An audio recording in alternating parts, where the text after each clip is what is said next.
यहाँ पे एक ट्रायंगल दिया हुआ है और ट्रायंगल का ए बी का जो है मिडिल पॉइंट दिया हुआ है डी 3,4।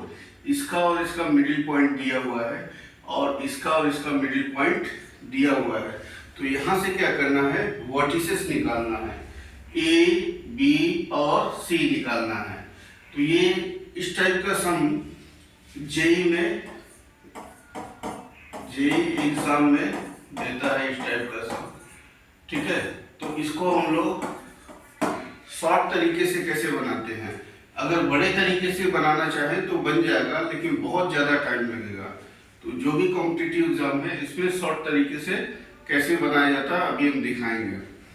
तो मेरे को पहले ए निकालना है, उसके बाद बी, उसके बाद सी।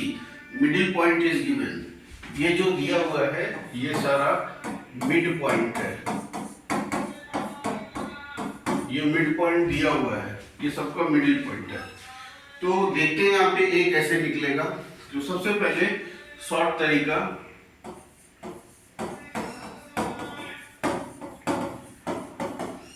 Short method.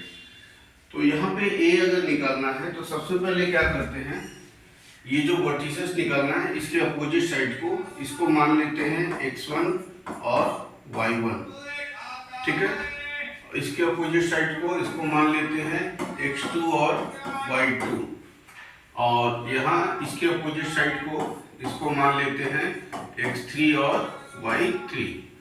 अब a निकालना है। ठीक है, तो a निकालने के लिए फॉर्मूला होता है, यहाँ पे लिख दे रहे हैं। क्या फॉर्मूला होता है, -x1 plus x2 plus x3 comma -y1 y2 और y3। इसी तरह b का निकालना होगा तो x1 सेकेंड वाले का निकालना है तो यहाँ पे माइनस लगा देंगे, x3 comma y1 minus y2 comma y3। इसी तरह इसका निकालना है तीसरे वाले का, तो x1 plus x2 minus x3 comma y1 plus y2 minus y3।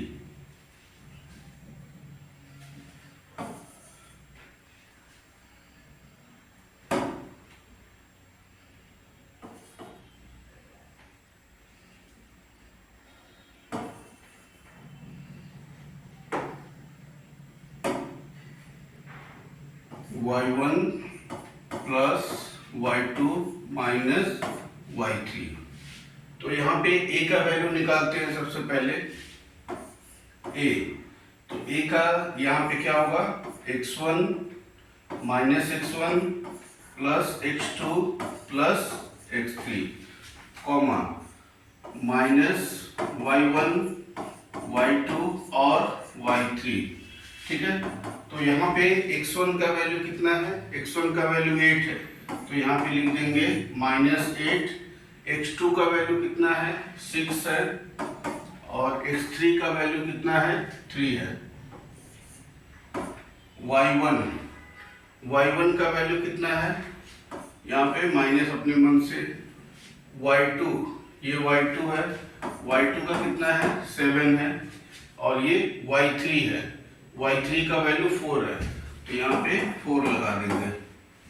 तो ये सॉल्व कर देंगे, 6 3 9 में से 8 गया 1 होगा, और 7 और 4 11 में से 9 गया 2 होगा, तो a मालूम चल गया। इसी तरह b भी पता कर लेंगे। तो b का कितना होगा, b का होगा x1 माइनस x2 और x3, y1 माइनस y2 और y3। फिर x1 का वैल्यू कितना है, 8 है, x2 का वैल्यू कितना है, 6 है, और x3 का वैल्यू कितना है, 3 है।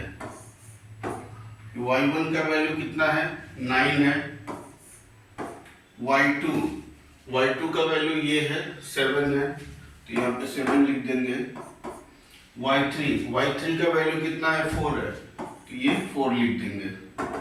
सॉल्व कर देंगे, 8 और 3 11 में से 6 गया 5 और 9 और 4 13, 13 में से 7 गया 6, बी का भी निकल गया। अब इसी तरह यहाँ पे सी का निकालेंगे। सी का हो जाएगा x1 x2 minus x3 y1 y2 और y3। तो x1 का वैल्यू कितना है 8 है, x2 का वैल्यू कितना है 6 है और x3 का वैल्यू कितना है ये वाला 3 है, y1 का वैल्यू कितना है ये 9 है, y2 का वैल्यू कितना है 7 है और y3 का वैल्यू कितना है 4 है। तो 8 और 6 14, 14 में से 3 गया 11, ये हो गया 16, 16 में से 4 गया 12। तो इस तरीके से हम लोग देख रहे हैं कि ए का भी वैल्यू निकल गया, बी का भी निकल गया और ये सी का भी निकल गया। तो ये शॉर्ट तरीका है। इसको चाहते तो हम बहुत फास्ट बना सकते थे, अभी सिखा रहे हैं इसलिए थोड़ा सा देर लग रहा है। तो इस तरीके से बनाएंगे तो कॉम्पिटिटिव एग्जाम में बहुत जल्दी बन जाएगा। अब ये चेक करते हैं कि राइट है कि रॉन्ग है। अब ये मिडिल पॉइंट है तो इन दोनों का कोऑर्डिनेट पता चल गया है ए और बी का। तो 5 और 1 6, 6 का हाफ कितना होता है 3, 6 और 2 8, 8 का हाफ कितना होता है 4। बी और सी का है तो बी का 5 है, 5 और 11 हो गया 16, 16 का हाफ कितना होता है 8। उसके बाद है 6 और 12 18, 18 का हाफ होता है 9।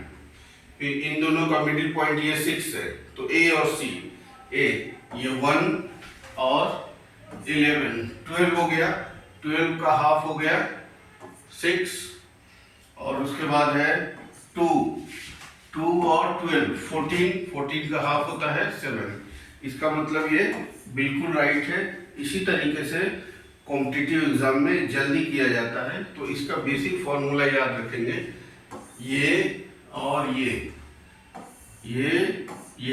और तीसरा फॉर्मूला है ये वाला और ये वाला।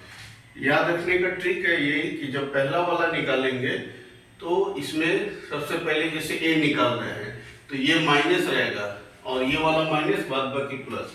बी निकाल रहे हैं तो सेकंड वाला माइनस रहेगा और सी निकाल रहे हैं तो थर्ड वाला माइनस रहेगा। इस तरीके से निकल जाएगा।